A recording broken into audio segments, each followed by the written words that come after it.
হে guys, welcome Malabika's kitchen. চলো, আজ আমি তোমাদের চিতল মাছের রসা কী করে বানাই দেখাবো। চলো, এই দেখো মাছগুলো আগে পরিষ্কার করে ধুয়ে নিলাম। চিতল মাছগুলো দেখো, লবণ হলুদ মাখিয়ে নিয়েছি। তারপরে এই যে কড়াইতে তেল দিয়ে দিলাম। তেল অলমোস্ট গরম হয়ে গেছে। আর মাছগুলো ছেড়ে দেবো।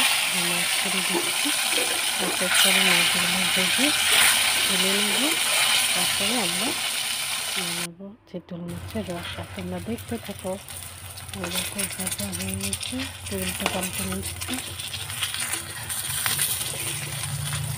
এক এক করে তুলে নেব মাছগুলো।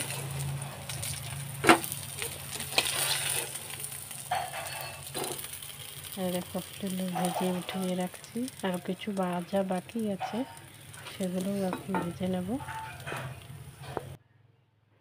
যে ভাজা মাছগুলো দেখো, পাশে বিড়ালের জন্য মাছ ভেজে রেখেছি। আমার বাড়ি পেটস আছে তো, তাই ওদের জন্য কিছু আলাদা করে করতে হয়।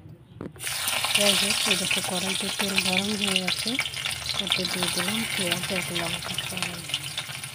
আমরা যেহেতু শুকনো লঙ্কাটা কম খাই, কাঁচা লঙ্কাই দিই ফোড়নে। শুকনো লঙ্কা খুব কম খাই আমরা। পেঁয়াজ আর লঙ্কাটা ভাজা ভাজা হয়ে গেলে এর মধ্যে আমরা মশলা দিয়ে দেবো।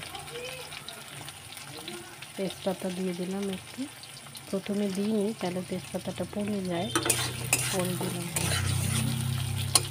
একটু ভাজা ভাজা হবে, এবার মশলা দিয়ে দিয়েছি। আগে ভেজে রেখেছিলাম মশলাটা, করে রেখেছিলাম মশলাটা দেখে।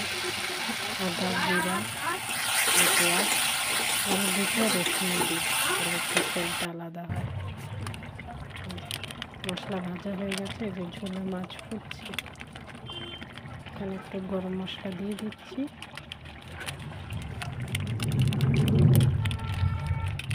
নামিয়ে নেব। ঝোল ফুটে উঠেছে তো, গরম মশলা দেওয়ার পর আর বেশি জ্বালাবো না।